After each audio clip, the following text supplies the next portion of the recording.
All right, good morning. It's always a pleasure to have Karen Onen with me, and she is from the East Central Regional Transportation Coordinating Council. And we've been talking here for several months now, right, Karen? Yeah. About transportation and how it works in our area and where we're at now and where we want to get to, no pun intended, with travel, of course. And we've had some wonderful interviews so far. I feel we've really opened the door and people's minds to what is available, and that's the key here.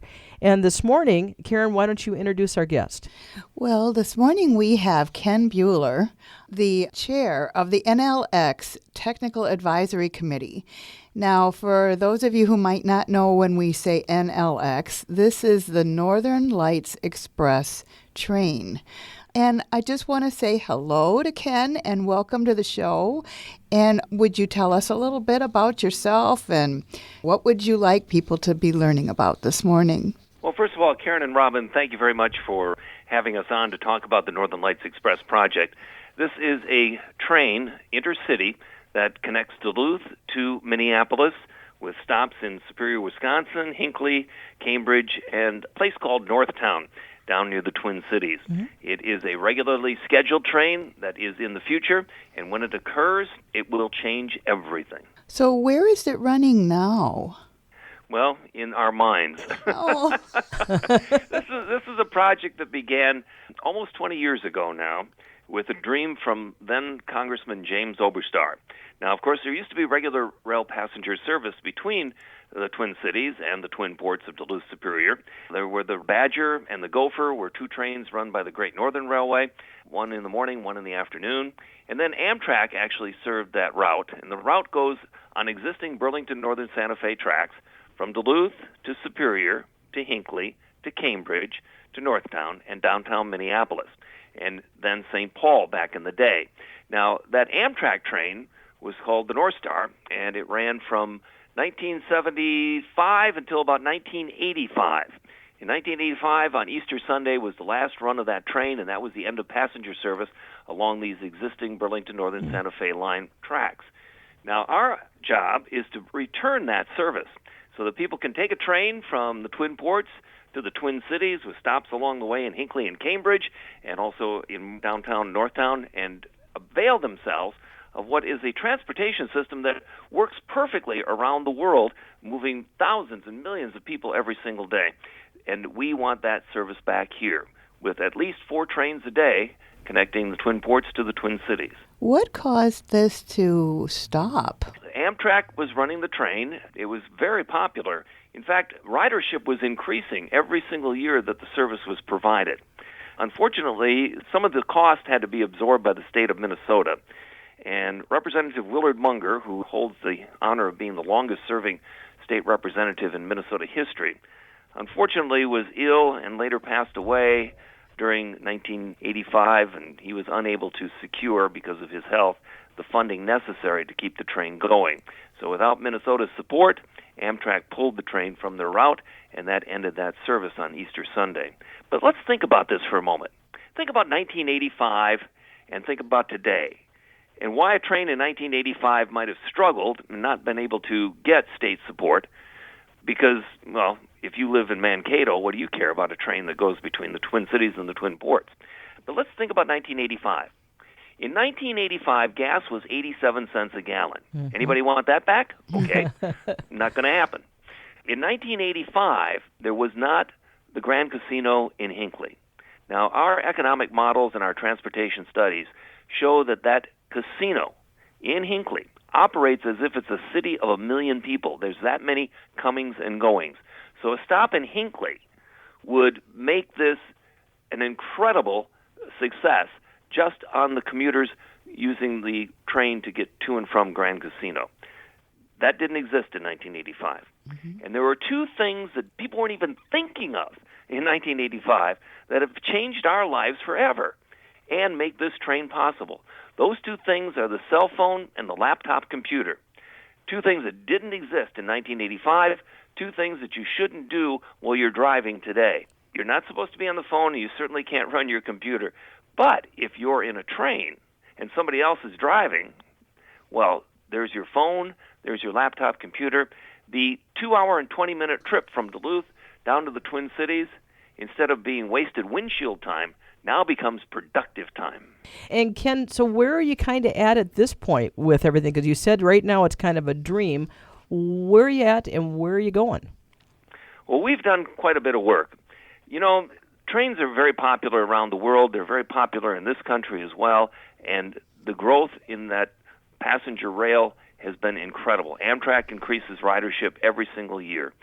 The impetus to have more of these trains is phenomenal across the country. But because of our transportation policies, there's just not enough money to fund everybody that wants a train. Mm-hmm. So through the Federal Railroad Administration, we have to make determinations and decisions, and we have to do choices.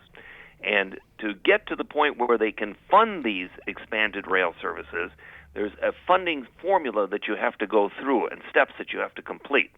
And what we have done over the years that we've been working on this is a finding of no significant impact. That means that we have completed our feasibility study, we've completed our engineering study, we've completed a 3.5-year environmental impact statement, we've done our routes alternative analysis, we've done our final engineering and route planning, and we have what is known as this FONSI, not the A FONSI, but a finding of no significant impact, which means we are fundable under federal guidelines. And where we are right now is with this infrastructure bill, the Rebuild America plan that the Biden administration has. There is money in that bill, should it be passed, that would fund intercity passenger trains like ours. And where are we? We're at the top of the list, we think, because we have a finding of no significant impact, and the next 30 cities that are trying to pair themselves up and have this kind of service do not have that finding of no significant impact. So we're in a very good place right now, depending upon what happens in Washington. Would this be like the rail system in the cities that we hear about all the time? Well, there are two rail systems in the Twin Cities. Neither of them are like this. You've got your Hiawatha, which is the light rail, which is a commuter line within the cities of Minneapolis and St. Paul. And you also have the North Star. They took the name of the original Amtrak train from the Twin Cities to Duluth. And you have that goes from downtown Minneapolis out to Big Lake. And that's also a commuter rail. It is heavier rail, but it is commuter. This is an intercity passenger rail service. And therefore, it's controlled by the Federal Railroad Administration as opposed to the Federal Transit Administration. The advantage of that is that the Federal Transit Administration has a lot more restrictions on what you can and cannot do, where the Federal Railroad Administration says, get one of these FONSIs that I've been talking about and get underway. I'm just curious, again, this is just a layman talking, of course, but what the train is actually like. What is, is it space age? Is it, you know what I mean? I'm just trying to wrap my head about what it even looks like. Well, that's a very good question. And the train is going to be made up of a diesel-electric locomotive, which is currently being used on trains across America right now. The cars are going to be the newest line of Amtrak, what they call their Vantage line, which is a modern coach. It has Wi-Fi. It's got seats with tables, reclining. There will be a business car on board the train. I liken it to a kind of a Kinko's on wheels. Okay. Everybody travels with a laptop, but through a LAN system on board the car, you could interact with a printer, so you could do printing. It's going to be Wi-Fi the entire route. These are going to be very modern cars, brand new, and in service. They're already in service on other intercity lines around the country, so we would just be using more of this kind of equipment from Amtrak. Mm-hmm. There's going to be a bar car, that's where you'll find me, with some snacks. Amtrak is very good about using regional providers, so you might have a Bent Paddle beer from Duluth or a Summit beer from the Twin Cities. You might have somebody's cookies that are along the line, from a bake shop maybe in Perham. But Amtrak's very good about regionalizing their trains. And we're going to have a lot of control over what happens on that train, too. One of the train services that we look very heavily upon and lean upon for ideas is the Downeaster out east, which is a very popular Amtrak train that goes from Boston up to Portland, Maine, and New Brunswick. And it has shown the fastest growth of any of the Amtrak lines around the country. And it's about the same length as ours, about 150 miles for them. We're at about 140 miles for us. So you kind of are basing some of these thoughts going forward from that, I would imagine. Yes, you're correct. It makes me excited for the economic impact as well for each and every place that you guys would stop. I mean, the potential there is amazing for all the stops. You know, there's a story I like to tell about what railroads do. Far back is when the rails were first spiked down across the prairies of this great country of ours. Every time that train stopped, people got on and people got off. And that, of course, created commerce. And that built cities. If you look along Highway 2 through North Dakota, you'll notice that about every 24 to 30 miles, there is a city of some kind. And that's because that's as far as a steam locomotive could go back in the day before it had to get more water. And so as the train stopped for water, that's when people got on and people got off and people came and commerce occurred and towns were built. The same thing is happening today with trains. Take Dallas, for instance. North Dallas was a pit. It was bombed out part of the city. They put in train service, kind of like North Star, and one of the stops was in North Dallas, and everyone said, who's going to want to get on or get off at North Dallas? But what happened was there was a train stop, and then entrepreneurs found that, well, all these buildings here are really cheap. They're old, they're good, but they're just run down, but we can buy them cheap and fix them up. Now North Dallas is the trendiest place in the Metroplex down there. Mm-hmm. They have all the clubs, all the restaurants, all the high-end stores, all the apartments, all the condos. And what started it all? A train stop. And the same thing's going to happen in Cambridge, same thing's going to happen in Hinckley, Duluth, Superior, Northtown, and, of course, downtown Minneapolis. I think they're doing pretty well right now, but exactly. Still, the train will stop right at Target Field, and we know that's a wonderful area in Minneapolis. No doubt. And Karen, talk about the piece of this where the East Central Regional Transportation Coordinating Council comes in and what you'd like to see how this builds in with what you're already doing. You know, we've been looking for transportation options, and this is a huge, wonderful option to have. I want to ask one other question as far as the environmental impact. Would these trains be electric trains or have the ability to be electric? I don't know much about this, so how could you help me understand? Trains are incredibly environmentally friendly. Per passenger mile, the carbon footprint of a train is the lowest of any form of transportation. The highest carbon footprint is when you drive your car by yourself. Mm-hmm. That passenger mile is very carbon heavy. Mm-hmm. A train, on the other hand, is the most efficient and environmentally friendly and fuel efficient way to transport people. There's only one form of transportation that has a lower carbon footprint per passenger mile than a train, and that is a cruise ship. And I don't think we're going to get cruise ship service between Minneapolis and Duluth. That's just not going to happen. So the next best thing is this environmentally friendly railroad that can carry people fast, efficient, inexpensively, and environmentally friendly. And the carbon footprint from a railroad is the smallest of any. So this will be a diesel-electric locomotive. It's a diesel engine burning petrol, and then turning a generator, which makes electricity, which then powers electric motors in the wheels. Just like the trains that you see today. When that train comes by, that Burlington Northern Santa Fe train comes by, that's the diesel-electric locomotive. So it's the same technology being used now. The difference is that these new passenger engines are what are called Tier 3. Environmentally, that's a higher standard of zero pollution or towards zero pollution than, say, just a regular diesel engine in a truck. Well, you know, Robin, when you were asking about how does this intersect with the RTCCs, as I said, it's another form of transportation. The other thing I am looking forward to is having people learn more about the NLX and learn about what they can do to possibly reach forward and be part of the future of transportation. And so I would love it if Ken could give us some input on where could people learn more? Could they see a picture of what this train's going to look like? If they want to get involved or voice an opinion, is there a website?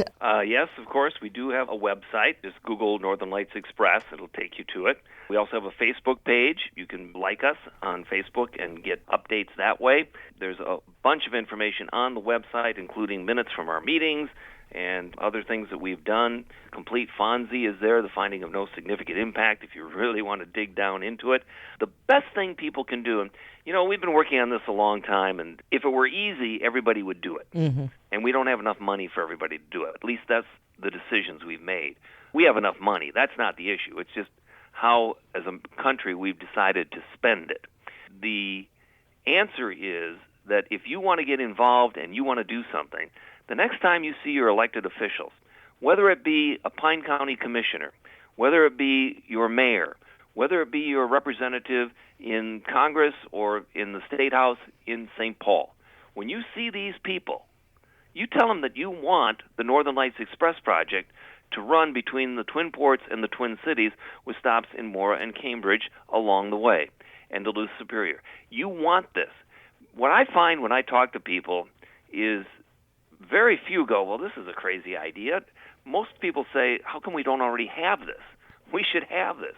We have I-35, and to make this work, all we have to do is take 1% to 2% of the traffic off I-35 and put that on the train, and this thing has a fare box recovery of about 70%, which is phenomenal for intercity passenger rail. It is. It's a phenomenal idea, and it's just a matter of few things to happen, certainly, with our government moving forward with some of those funds. I am excited to get to see what goes forward in the future here. I know you are, too, because this is your whole focus, right?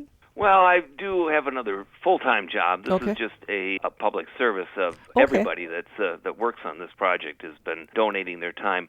I actually run the Lake Superior Railroad Museum at the St. Louis County Depot in downtown Duluth. How cool. And the North Shore Scenic Railroad, a tourist line that connects downtown Duluth to Harbors, Minnesota, along Minnesota's glorious North Shore. Fantastic. It's beautiful up there, too. Well, Ken, Karen, is there anything else we need to touch on? Well, I just wanted to mention that I want people to know about the website that we have, eastcentraltransit.com.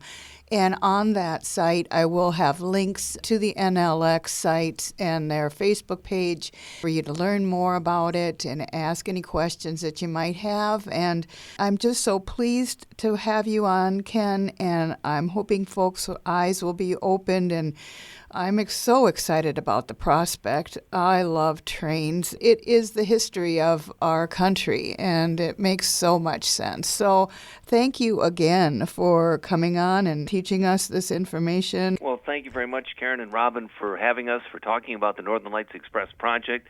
It's 152 miles from Duluth Superior to downtown Minneapolis with stops along the way. For about $30, $34, a 2-hour and 20-minute train ride certainly beats spending time behind the windshield. So true, Ken. Thank you so much for your time, sir. And again, hope to talk to you in the future. Thank you. And this update has been in part brought to you by MnDOT.